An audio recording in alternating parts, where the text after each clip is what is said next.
Hello hi welcome नमस्ते। मेरा नाम ऋतिक और आज हम फिर से बात करने वाले हैं एक और इंटरेस्टिंग कंसेप्ट के ऊपर। तो ये वीडियो उन बच्चों के लिए मोस्ट इंपोर्टेंट होने वाली है जिनके पास सब्जेक्ट है इंटरमीडिएट मैक्रो इकोनॉमिक्स फर्स्ट। तो चलिए फिर शुरू करते हैं आज की वीडियो, जहां पे हम बात करेंगे लेसन नंबर 7 इन्वेस्टमेंट फंक्शन के एक और इंटरेस्टिंग कंसेप्ट के ऊपर, यानी कि द रेट ऑफ इन्वेस्टमेंट। यानी कि हमने लास्ट में बात की थी कि रेसिडेंशियल इन्वेस्टमेंट क्या होती है और हम समझेंगे कि rate of investment residential investment में किस प्रकार से होता है। ठीक है, और भाई इस कंप्लीट सीरीज के नोट्स बन चुके हैं। जिन बच्चों को नोट्स परचेज करने हैं भाई इस नंबर पे जाए 9667836336 यहां जाके नोट्स ले सकते हैं। अब शुरू करते हैं आज का कंसेप्ट, जहां पे हम बात करते हैं द रेट ऑफ इन्वेस्टमेंट के बारे में। तो रेट ऑफ इन्वेस्टमेंट का मतलब क्या होता है पहले वो समझते हैं। यानी कि किस रेट से इन्वेस्टमेंट अफेक्ट हो रही है, यानी कि किस रेट से इन्वेस्टमेंट कर रहे हैं। अब रेट तीन तरीके के होते हैं, इंक्रीजिंग रेट से, डिक्रीजिंग रेट से, कांस्टेंट रेट से। इंक्रीजिंग रेट यानी कि हम लोग ज्यादा इन्वेस्ट कर रहे हैं किसमें, रेसिडेंशियल इन्वेस्टमेंट में। डिक्रीजिंग रेट जब हम पहले के हिसाब से कम इन्वेस्टमेंट कर रहे हैं, या फिर कांस्टेंट रेट यानी कि फिक्स्ड रेट से लगातार इन्वेस्टमेंट हो रही है किसमें, रियल एस्टेट में, यानी कि रेसिडेंशियल इन्वेस्टमेंट में। ठीक है, तो इसका मतलब समझते हैं पहले। तो flow of supply of housing is an increasing function of the price of existing housing. इस बात का मतलब ये है कि जो सप्लाई है ना वो डिपेंड करती है कि प्राइस क्या है किस चीज के, इन्वेस्टिंग एग्जिस्टिंग हाउसिंग की। मतलब क्या, जितना फालतू प्राइस उतनी ज्यादा सप्लाई, जितना कम प्राइस उतनी कम सप्लाई। एक सिंपल सी बात ये है कि भाई इन्वेस्टर्स जो हैं, मतलब जो सेलर्स हैं किसके, हाउसेस के या फिर रियल एस्टेट के, वो अपने प्रोडक्ट को या फिर अपने प्रोडक्ट को कब बेचना चाहेंगे, यानी कि जो उन्होंने घर वगैरह बना रखा है उनको कब सेल करेंगे, जब उन्हें मैक्सिमम प्रॉफिट नजर आ रहा हो कि अब जो है इनकी डिमांड काफी है और डिमांड के हिसाब से लोग महंगे में भी खरीदने को तैयार हैं, तो उसे महंगे में सेल करेंगे। आई बात समझ में। तो ये जो मतलब होता है ना, इस बात को हम क्या बोलते हैं कि जितना फालतू प्राइस होगा ना एग्जिस्टिंग हाउसेस का, उतनी ही ज्यादा सप्लाई की जाएगी। अब इस आगे से बात का मतलब क्या होता है, position of the supply curve depends on the cost of housing. अब जो पोजीशन है ना सप्लाई कर्व वो डिपेंड करती है एक तो कॉस्ट ऑफ हाउसिंग, यानी कि कितना खर्चा आया है उसे बनाने में, एंड टेक्नोलॉजी, किस टेक्नोलॉजी को यूज करके हमने उसे बनाया है। Higher be asset price the greater be supply of new housing.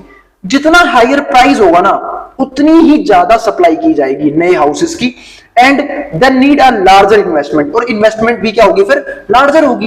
क्योंकि एक सिंपल सी बात है, अगर प्राइस ज्यादा है तो वो प्राइस सिर्फ कंज्यूमर्स के लिए ज्यादा नहीं होते, प्रोड्यूसर के लिए फालतू होते हैं। प्रोड्यूसर प्राइस को हाई कब रखता है, दो कंडीशंस में, या तो उसको कॉस्ट ऑफ प्रोडक्शन बहुत ज्यादा ही है, यानी कि जो उसने इन्वेस्टमेंट करी थी उस चीज को बनाने के लिए उसमें खर्चा बहुत आया है, या फिर मार्केट में डिमांड इतनी ज्यादा है कि वो डिमांड के हिसाब से जो मर्जी प्राइस चार्ज कर सकता है। ये दो रीजन होते हैं किसी भी चीज के प्राइस के हाई होने के।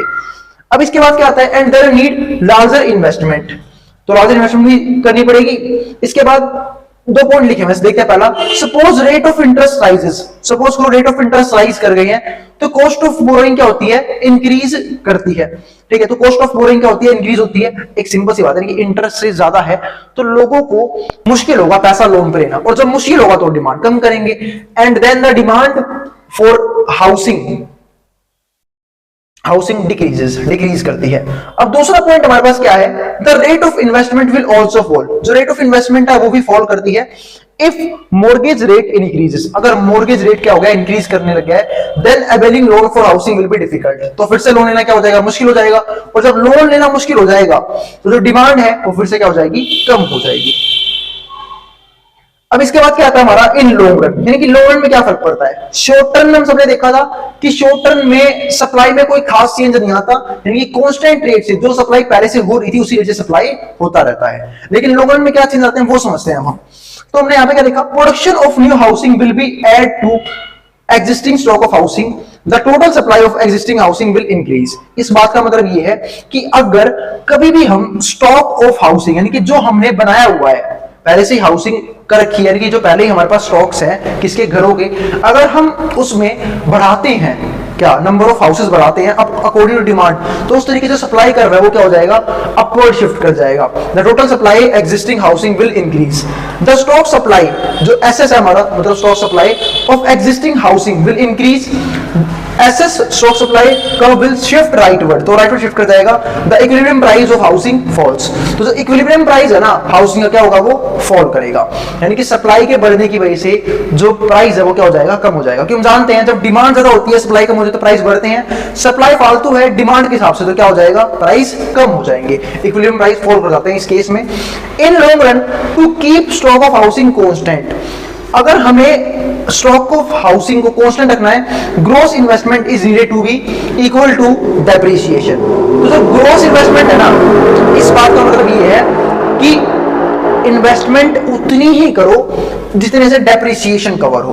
अब बात है डेप्रिसिएशन मतलब क्या है, आप सब लोग जानते हैं जब हम घर वगैरह बनाते हैं उसमें एक कॉस्ट आती है, वो होती है मेंटेनेंस कॉस्ट, यानी कि हम घर को बार बार रेनोवेट करवाते हैं, बहुत सी चीजें खराब होती हैं उसे ठीक करवाते रहते हैं, उसे बोलते हैं रेनोवेशन करवाना, ठीक है। या फिर कई बार हम मॉडर्न चीजें यूज करते हैं उसके लिए भी पैसा खर्च होता है, तो इसको बोलते हैं। इसका मतलब क्या है कि इन्वेस्टमेंट अगर हमें कांस्टेंट रखनी है, यानी कि नंबर ऑफ हाउसेज जो है, यानी कि जो सप्लाई है वो लिमिटेड रखनी है, सप्लाई कांस्टेंट रखनी है, उसका सिर्फ एक ही तरीका है कि इन्वेस्टमेंट सिर्फ इतनी करो जिससे मेंटेनेंस कॉस्ट निकाल सको आप सिर्फ, यानी कि मेंटेनेंस के लिए यूज करो पैसे को, उससे फालतू इन्वेस्ट करोगे मतलब क्या है, कहीं ना कहीं नया घर बना रहे हो, नए फ्लैट्स बना रहे हो, नई बिल्डिंग्स बना रहे हो, और उससे क्या होगा, सप्लाई बढ़ेगी, ठीक है। तो हमें तो रखना है, सप्लाई कांस्टेंट रखना है, तो हम इन्वेस्टमेंट सिर्फ और सिर्फ इतनी करेंगे जिससे क्या हो, मेंटेन कर सके हम उसे। तो वही बात यहां पे लिखी हुई है, देखो, to keep stock of housing constant gross investment is needed to be equal to depreciation और net investment is needed to be zero. और तो जो नेट इन्वेस्टमेंट है ना वो अपने आप ही क्या हो जाएगी, यहाँ पे जीरो हो जाएगी। इसके बाद क्या आता है नोट में, if population income and wealth were growing, अगर पॉपुलेशन लगातार बढ़ रही है, इनकम लगातार बढ़ रही है, वेल्थ लगातार बढ़ रही है एट अ कांस्टेंट रेट, एक कांस्टेंट रेट पे, long run equilibrium would be one in which rate of construction was the sufficient to be cover depreciation. तो जो कंस्ट्रक्शन का खर्चा है ना वही क्या कर देगा, डेप्रिसिएशन कवर कर लेगा, and the strictly growing stock demand. तो इस तरीके से डिमांड क्या होगी, एक तरीके से बढ़ती रहेगी। क्योंकि देखो रियल एस्टेट में डिमांड क्यों बढ़ रही है लगातार, क्योंकि लैंड जो है वो लिमिटेड है, लैंड कभी नहीं बढ़ रहा, साइज ऑफ जो अर्थ का साइज है वो तो नहीं बढ़ रहा, लेकिन पॉपुलेशन लगातार राइज कर रही है, पॉपुलेशन के बढ़ने के लिए सबको अपना घर चाहिए, अब घर चाहिए तो डिमांड लगातार बढ़ रही है, पर लैंड फिर बोलूंगा लैंड लिमिटेड है, जिसकी वजह से क्या हो रहा है, लगातार प्राइसेस राइज कर रहे हैं और जो राइज करते रहेंगे, ठीक है, जब तक डिमांड चलती रहेगी।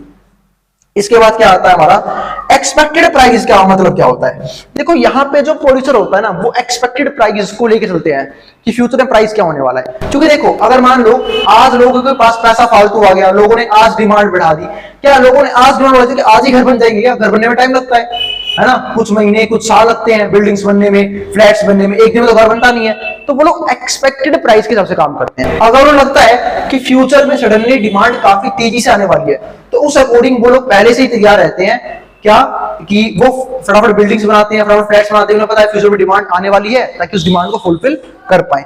तो इसका मतलब क्या है कि एक्सपेक्टेड प्राइस पे ध्यान जाता है, ना कि एक्चुअल प्राइस पे ध्यान देने के बजाय। अब यहाँ पे देखो, supply of new housing does not depend on actual price of housing, यानी कि सप्लाई जो है कभी भी एक्चुअल प्राइस पे डिपेंड करती ही नहीं है, क्योंकि एक्चुअल प्राइस के हिसाब से हम लोग घर तुरंत नहीं बना सकते। But the supply of new housing does not depend on expected price, does depend on expected price to prevail when construction is completed। तो जो सप्लाई है ना वो किस पर डिपेंड करती है, एक्सपेक्टेड प्राइस लेवल क्या होने वाला है। अगर प्रोड्यूसर को उसका उल्टा लग रहा है, क्या कि प्रोड्यूसर को ये लगता है कि फ्यूचर में डिमांड कम होने वाली है, ठीक है, लोग घर कम लेंगे या फिर लोगों को घर की जरूरत नहीं होगी, तो वो लोग क्या करते हैं उस हिसाब से फ्लैट्स वगैरह जनरेट नहीं करते, नहीं बनाते हैं नई बिल्डिंग्स, नहीं बनाते हैं नए फ्लैट्स, ठीक है। वो लोग सप्लाई को कम रखते हैं और सप्लाई को कम रखने की वजह से क्या होता है, इसलिए रखते हैं कि उनका प्रॉफिट बेकार ना हो। क्योंकि हो सकता है ना कि उन्हें लग रहा है कि एक्सपेक्टेड प्राइस लेवल बढ़ने नहीं वाला, यानी कि लोगों के पास वेल्थ नहीं होगी, लोगों के पास इनकम नहीं होगी, लोग डिमांड नहीं करेंगे, तो अगर उन लोगों ने फिर भी फ्लैट्स वगैरह बना दिए उससे क्या होगा, लॉस होगा, क्योंकि बिकेंगे ही नहीं। और हमेशा वो एक बात बोलता हूँ, अनसोल्ड स्टॉक्स किसी भी चीज के वो लॉस के इक्वल होते हैं। अब अगर रियल एस्टेट में क्या दिक्कत है, कभी ना कभी तो जाएंगे ही वो, लेकिन भाई एक मेंटेनेंस कॉस्ट नाम की चीज होती है, आपने जो पैसा लगा दिया वो तो लगा दिया ना, उस पर खर्चा और बढ़ता रहेगा जब तक आप उसे नहीं बेचते, क्योंकि बेचने के बाद तो बायर की रिस्पॉन्सिबिलिटी है उसे कैसे मेंटेन करता है, ठीक है। लेकिन जब तक वो फ्लैट्स नहीं बिकते हैं, सेलर को उसे बिल्कुल अच्छे तरीके से रखना पड़ता है, अच्छी कंडीशन में रखना पड़ता है ताकि उसे अच्छे तरीके से सेल कर सके, हायर प्रॉफिट पे सेल कर सके, ठीक है। तो ये था हमारा आज का concept, the rate of investment in residential investment. तो देखते हैं नेक्स्ट वीडियो में क्या पढ़ने वाले हैं। अभी मेरे हिसाब से 2 वीडियोस में सिर्फ और बनाऊंगा जब हम इस कंप्लीट चैप्टर को खत्म कर देंगे और साथ साथ इस सीरीज को भी खत्म कर देंगे, ठीक है। तो मिलते हैं नेक्स्ट वीडियो में और उम्मीद है आपको सारे टॉपिक्स सारे डाउट्स क्लियर हो रहे हैं? फिर भी कोई भी क्वेरी, कोई भी डाउट अपनी कमेंट बॉक्स में कमेंट कर देना, मैं उस क्वेरी को रिजॉल्व करने की पूरी कोशिश करूंगा। मिलते रहेंगे फिर नेक्स्ट वीडियो में, ठीक है? तब तक के लिए बाय। और अगर भाई वीडियो पसंद आए तो वीडियो को लाइक करना मत जाना, और चैनल को सब्सक्राइब भी कर देना ऐसी वीडियोस के लिए, और उन ग्रुप्स में शेयर भी कर देना जिन बच्चों का एग्जाम होने वाला हो सेम सब्जेक्ट का। तो अब जिसको जो उतारना उतार सकता है, मैं हट रहा हूं बोर्ड के सामने से। चलो फिर हम देखते हैं क्यू थ्योरी ऑफ इन्वेस्टमेंट का मतलब क्या है। तो क्यू थ्योरी एक रेशियो है जिससे हम ये पता करते हैं कि इन्वेस्टमेंट कब ज्यादा करनी चाहिए, कब इन्वेस्टमेंट कम करनी चाहिए, यानी कि ये रेट ऑफ इन्वेस्टमेंट दिखाने का तरीका है। तो चलो फिर इसे स्टडी करते हैं। तो Q theory is popular in financial market. तो जो क्यू थ्योरी है ना, किसमें अच्छा है? फाइनेंशियल मार्केट में काफी अच्छा है। Value of Q is measured by ratio of value of stock to the cost of asset, यानी कि ये रेशियो होता है किसका? कि वैल्यू ऑफ स्टॉक कितनी है, यानी कि जो भी हमने हाउसिंग के लिए गुड्स रखे हुए हैं, ठीक है, इसका मतलब जो भी हमने प्रोडक्ट रखे हुए हैं उनकी वैल्यू क्या है, divide by cost of asset, यानी कि उसके ऊपर खर्चा कितना आ रहा है मेंटेनेंस का, बनाने का। तो अगर कभी भी अगर हमारे पास जो क्यू रेशियो है, यानी कि जो क्यू वैल्यू है, ये बहुत ज्यादा होती है तो इन्वेस्टमेंट भी हम बहुत ज्यादा करते हैं, और अगर क्यू वैल्यू कम होती है तो हम इन्वेस्टमेंट भी कम करते हैं। देखो, इसको निकालने के दो तरीके, मुझे ऐसा क्यों बताऊं, मैं आपको लॉजिक समझाता हूं इस बात का। देखो, वैल्यू ऑफ स्टॉक है, अगर मैं इसे फ्रैक्शन में रखूं तो ऊपर मान लो ऊपर है, मैं ऐसे कहता हूं वीएस वैल्यू ऑफ स्टॉक, और ये है कॉस्ट ऑफ एसेट सीएस, ठीक है। तो अगर वैल्यू ऑफ स्टॉक ज्यादा है तब इसका रेशियो बढ़ेगा, यानी कि जो भी हमने गुड्स या फिर सर्विसेज बना रखे हैं उसकी वैल्यू मार्केट में बहुत ज्यादा है, और जब मार्केट में ज्यादा, इसका मतलब क्या है कि हमें उसे बेचने पे सामान फालतू मिलेगा। इसका मतलब हम इस टाइम पे इन्वेस्टमेंट ज्यादा करेंगे जब वैल्यू ऑफ स्टॉक क्या होगा, ऑलरेडी बहुत ज्यादा है। और इस रेशो को बढ़ाने के दो तरीके होते हैं, कभी भी किसी फ्रैक्शन को ना बढ़ाने के दो तरीके होते हैं, या तो आप न्यूमरेटर को इंक्रीज कर दो या डिनोमिनेटर को डिक्रीज कर दो। तो अगर कॉस्ट ऑफ एसेट जो है वो भी कम आ जाए, ठीक है, मैंने सीएस लिख दिया, कॉस्ट ऑफ एसेट में सीए लिखते हैं, कॉस्ट ऑफ एसेट अगर कम आ जाए तो हमें इसमें बेनिफिट मिलता है। तो ये कॉस्ट ऑफ एसेट कमाने की वजह से भी ओवरऑल वैल्यू बढ़ जाएगी, तब भी हम इन्वेस्टमेंट कर सकते हैं। तो यहाँ पे देखो क्या लिखा हुआ है, तो Q theory can also be useful in housing investment. ये हाउसिंग इन्वेस्टमेंट में भी अच्छा है। व्हेन क्यू वैल्यू जो रेशियो है इज हाई, जब भी क्यू वैल्यू या फिर क्यू रेशियो हाई होता है, ठीक है, firms will produce more asset, firm जो है वो प्रोड्यूस करती है ज्यादा ज्यादा एसेट्स को, so investment will be rapid, ताकि जो इन्वेस्टमेंट है फटाफट बढ़ाई जा सके। और Q value in housing market में क्या होता है समझ लो, प्राइस ऑफ हाउसिंग, वही बात है ना। अरे यहाँ पे वैल्यू ऑफ स्टॉक था, वैल्यू ऑफ स्टॉक में कोई सी वैल्यू सकती है, यहाँ पे क्या है वैल्यू ऑफ हाउसिंग। क्यों? क्योंकि मैं यहाँ पे बात कर रहा हूँ सिर्फ रेसिडेंशियल इन्वेस्टमेंट की, तो यहाँ पे सिर्फ हाउसेस की वैल्यू देखी जाएगी अपॉन में कॉस्ट ऑफ हाउसिंग, यानी कि उसे मेंटेन करने का खर्चा कितना आ रहा है, बनाने का खर्चा कितना आ रहा है, और ऊपर क्या आएगा प्राइस ऑफ हाउसिंग। जब भी ये हाई होगा और ये कम होगा, इसका मतलब क्या है कि कहीं ना कहीं हमारा क्यू रेशियो राइज कर रहा है, और जब क्यू रेशियो हमारा राइज कर रहा है, इस बात का मतलब क्या है कि हमें फालतू से फालतू इन्वेस्टमेंट करनी चाहिए रियल एस्टेट के अंदर। तो वही बात यहाँ पर लिखी हुई है, when the ratio is high there will be many new housings, तो नए नए घर बनाए जाएंगे, by increasing the residential investment. कैसे? हम रेसिडेंशियल इन्वेस्टमेंट को इंक्रीज कर देंगे, सिंपल सी बात है। अब आते हैं दो तरह की पॉलिसी, एक होता है मॉनेटरी पॉलिसी, एक होता है हाउसिंग इन्वेस्टमेंट। अब बात है मॉनेटरी पॉलिसी कैसे इफेक्ट करता है रेसिडेंशियल इन्वेस्टमेंट को, वो समझते हैं। देखो, मॉनेटरी पॉलिसी का मतलब क्या है, इसका मतलब है रेट ऑफ इंटरेस्ट से। हम सब जानते हैं अगर हमें हाउस लोन चाहिए तो हमें कुछ ना कुछ मॉर्गेज रखना पड़ेगा। देखो, जो मॉर्गेज है ना, इस बात का मतलब है गिरवी, कि आपके पास जो भी एसेट है वो आपको बैंक को गिरवी रखना पड़ेगा। और आपको लोगों को पता होना चाहिए कि हमेशा ना, जब भी हम कोई भी एसेट रखते हैं गिरवी, हमें लोन हमेशा उससे कम ही मिलता है, उससे फालतू नहीं मिलता। हमें लोन हमेशा क्या मिलता है, उससे कम ही दिया जाता है। तो यहाँ पे देखो, bank give home loans on the basis of mortgages. Mortgage is a debt instrument, जो मॉर्गेज है ना वो हमारा क्या होता है, डेट इंस्ट्रूमेंट होता है यहाँ पे, यानी कि कर्जा लेने का तरीका, for long maturity time with fixed monthly repayments, जो हमारा किसके लिए होता है, बहुत लंबे टाइम के लिए होता है, और वो भी फिक्स मंथली रिपेमेंट के लिए, अंटिल मैच्योरिटी, जब तक मैच्योरिटी नहीं हो जाती। If the interest rate decreases, suppose करो आपने मॉर्गेज दे दिया, लेकिन भाई ब्याज तो बैंक आपसे फिर भी चार्ज करेगी, ठीक है, ब्याज में कोई भी आपको छूट नहीं जाएगी। अगर इंटरेस्ट रेट कम है तो सिंपल सी बात है, आपको इसका मतलब क्या है कि लोन आपको सस्ते में मिल रहा है, और जब लोन सस्ते मिल रहा है तो कोई भी आदमी लोन लेके घर बनाना पसंद करेगा। तो if interest rate decreases on mortgages then borrowing of housing loan rises। इसका मतलब क्या है कि लोग जो है ना पैसा उधार लेना क्या कर देंगे, बढ़ा देंगे। therefore investment demand for new housing increases, इसलिए फिर क्या कर देंगे, लोन लेके अपना घर बना लेंगे, ठीक है। एंड जो इन्वेस्टमेंट है ना वो क्या हो जाएगी, investment demand for new housing increases, demand increase कर जाएगी। और इसका उल्टा भी होगा, अगर मान लो मॉर्गेज देने पे भी आपको इंटरेस्ट रेट फालतू देना पड़ रहा है, यानी कि ज्यादा देना पड़ रहा है, बैंक आपसे ज्यादा इंटरेस्ट चार्ज कर रहा है, फालतू ब्याज ले रहा है, इस बात का मतलब ये है कि कहीं ना कहीं आपको लोन महंगा पड़ेगा, और आपको लोन महंगा पड़ेगा तो आप लोन की डिमांड नहीं करेंगे, है ना। तो ये होता है हमारा मॉनेटरी पॉलिसी। और भाई उम्मीद है आपको सारे टॉपिक समझ में आ रहे हैं। अब मैंने कमेंट्स भी देखे जिन बच्चों का आज एग्जाम था, ठीक है, तो वो काफी कह रहे हैं कि भैया जो पढ़ाया था उसी में से आया है। तो आप लोग हर टॉपिक को हमेशा ध्यान से समझना ताकि आप लोगों को कोई भी दिक्कत ना आए। कुछ बच्चों का एग्जाम तो आज हो गया है इस कंप्लीट सीरीज का, और खेद इस बात का है कि मैं टाइम से पहले सीरीज को कंप्लीट नहीं कर पाया। हाँ, 2-3 वीडियोज रह गई थी, पर मैंने कोशिश पूरी की थी कि मैं कंप्लीट करवा दूं। सडनली कल हेडेक हो गया, जिसके बारे में मैंने 2-3 वीडियोज यानी 2-3 टॉपिक रह गए थे जो मैं आज कवर करवा दूंगा, ताकि जो अपकमिंग इस सीरीज के वापस एग्जाम होंगे तो आप लोगों का उसके लिए प्रिपेयर हो जाओ पहले से ही। तो आगे देखते हैं। फिर आता है हमारे पास फिजिकल पॉलिसी। फिजिकल पॉलिसी कैसे अफेक्ट करता है? फिजिकल पॉलिसी में जो काम आता है ना वो आता है टैक्स। टैक्स बचाने में हेल्प करता है हमें होम लोन लेना, क्योंकि जब भी हम होम लोन लेते हैं ना मॉर्गेज के बदले, तो जो इंटरेस्ट है ना वो टैक्स देने से पहले कट जाता है। मैं आपको एग्जांपल देके समझाता हूँ। सपोज करो आपने 10 लाख रुपए या फिर आपने मान लो 1 करोड़ का कोई लोन लिया है, 1 2 1 करोड़ का लोन लिया आपने। 1 करोड़ पे आपको मान लेते हैं बहुत सस्ता है, 10% आपको इंटरेस्ट देना पड़ रहा है, यानी कि आपको 10 लाख रुपए एज अ ब्याज देना पड़ रहा है, ठीक है। 10 लाख आपको ब्याज देना पड़ रहा है, और आपकी जो इनकम है वो मंथली है, मान लेते हैं 10 लाख है, ठीक है। 10 लाख आपका ब्याज आएगा। ईयरली इनकम मान लेते हैं आपकी है कितनी हो सकती है, 50 लाख मान लेता हूं थोड़े टाइम के लिए, 50 लाख मान लिया। अरे बेहतरीन इनकम में तो मौज कर दिया आपने, क्या बात है, 50 लाख रुपए, ठीक है, इनकम है आपकी सालाना, ठीक है, जो ऑन एवरेज आपकी पड़ जाएगी कम से कम 50 लाख है, तो ये लगा लो ऊपर ही हो जाएगी, बहुत ज्यादा हो जाएगी, 12 महीने के हिसाब से तो बहुत ज्यादा है, 4-4.5 लाख के आसपास इनकम हो गई, ठीक है। तो ये हो गई, तो जो भी है 50 लाख रुपए क्या है आपकी इनकम है, तो इतना आपका इंटरेस्ट बनता है। इतने का आपने लोन लिया था, तो लोन लिया था 1 करोड़ का, इंटरेस्ट बना 10 लाख का, तो जो 50 लाख पे जब आपका टैक्स कटेगा ना, गवर्नमेंट कहती है तेरे को एक छूट दे दी मैंने, जो इंटरेस्ट है उसे पहले माइनस कर ले, यानी कि आपको अब टैक्स 50 लाख पे नहीं देना, आपको टैक्स देना है सिर्फ 40 लाख रुपए के, यानी कि आपका, और इसका बहुत बेनिफिट मिलता है मेरे भाई, ठीक है, इस बात का बहुत बेनिफिट मिलता है। पहले इंटरेस्ट को माइनस करेंगे और बाद में आपका क्या कैलकुलेट होगा, टैक्स कैलकुलेट किया जाएगा, जिससे आपके टैक्स में आपको क्या मिल जाएगी, एक छूट मिल जाएगी। तो ये बात यहाँ पे है, इसी को बोलते हैं फिजिकल पॉलिसी।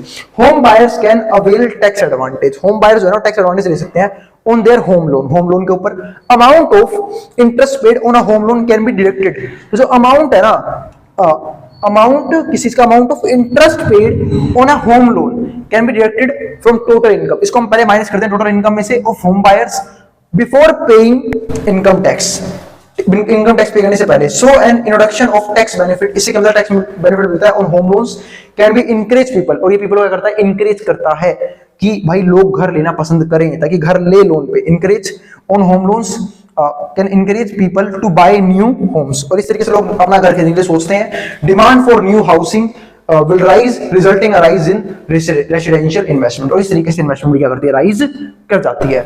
आपको बेनिफिट दिखाऊं, किस चीज का दिखाता हूं आपको। मान लो आपकी पहले आपका जाना 10% टैक्स इसके ऊपर, तो आपका टैक्स कितना जाता है यहाँ पे 50 लाख का 10% होगा 5 लाख, लेकिन अब आपको सिर्फ देना पड़ेगा इसका 10% यानी कि 4 लाख, तो बच गया ना आपके 1 लाख।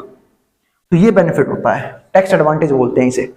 तो ये लगा लो कुछ ना कुछ तो आपको छूट यहाँ पे मिल ही गई गवर्नमेंट की तरफ से एज अ टैक्स बेनिफिट। इसी को बोलते हैं फिजिकल पॉलिसी, को बोलते हैं मॉनेटरी पॉलिसी। तो सारा हमारा इस वीडियो में कवर हो गया है। इसको मैं अलग से वीडियो में कवर करने वाला था, हमने सोचा नहीं मर्ज कर देते हैं, खामा का बहुत वीडियोस पहले बन चुके हैं, बहुत वीडियोस और बन जाएंगी, ठीक है। अब मैं सिर्फ एक वीडियो और बनाऊंगा कंप्लीट, जो थोड़ी सी होती है, ध्यान रखना इस बात का, वो बनाऊंगा इन्वेंट्री इन्वेस्टमेंट के ऊपर। इन्वेंट्री इन्वेस्टमेंट के ऊपर 25 मिनट के आसपास की वीडियो बन सकती है ये, जहां पे हम इस टॉपिक को बिल्कुल जीरो से लेके एंड तक खत्म कर देंगे, यानी कि इन्वेंट्री इन्वेस्टमेंट को एक सिंगल वीडियो में खत्म करवा दूंगा मैं। आई बात समझ में? ठीक है। और भाई आपको कैसी वीडियोस पसंद आती है, शॉर्ट या लॉन्ग, मेरे को जरूर बताना। क्योंकि देखो अगर वीडियो शॉर्ट में इसलिए बनाता हूं ताकि आप लोगों का ना थोड़ा जो है धैर्य ना टूट जाए, ठीक है, कि भैया इतनी लंबी लंबी वीडियोस, वो भी एजुकेशनल इतनी लंबी लंबी वीडियोस जहां पे टेक्निकल चीजें बहुत ज्यादा समझनी पड़ती हैं, तो आप लोगों को दिक्कत आती हो, ठीक है, तो मुझे बता देना, कोई दिक्कत नहीं है, मैं दोनों तरह की वीडियोस बना सकता हूं, लॉन्ग भी शॉर्ट भी, जैसा आप बोलोगे। क्योंकि देखो मेरे को फर्क नहीं पड़ेगा, अगर मेरे को लॉन्ग बनानी होगी मैं उसे मर्ज कर दूंगा, ठीक है, तो वीडियोस जो है 30-40 बनती है एक सीरीज के अंदर, वो वीडियोस 15-20 में ही खत्म हो जाएगा पूरा का पूरा सीरीज। आई बात समझ में? हाँ, पर कंटेंट आपको उतना ही पढ़ना पड़ेगा, क्योंकि मैं टॉपिक स्किप करूंगा आपका एग्जाम खराब हो जाएगा। इससे बढ़िया क्या है कि आप हर एक टॉपिक को ध्यान से समझो, ताकि वो आपके एग्जाम्स में भी काम आए और आपके पास नॉलेज भी हो प्रॉपर उस टॉपिक को लेके। अब जिसको जो उतारना उतार सकता है, मैं बोर्ड के सामने से। मिलते हैं नेक्स्ट वीडियो में, जहां पे हम बात करेंगे इन्वेंटरी इन्वेस्टमेंट के ऊपर। और भाई अगर वीडियो पसंद आई हो तो वीडियो को लाइक के बिना मत जाना, और चैनल को सब्सक्राइब भी कर देना ऐसी वीडियोस के लिए, ठीक है, और शेयर भी कर देना बच्चों में जिन बच्चों का एग्जाम होने वाला हो सेम सीरीज का। अब जिसको जो उतारना है उतार सकता है, मैं बोर्ड के सामने से।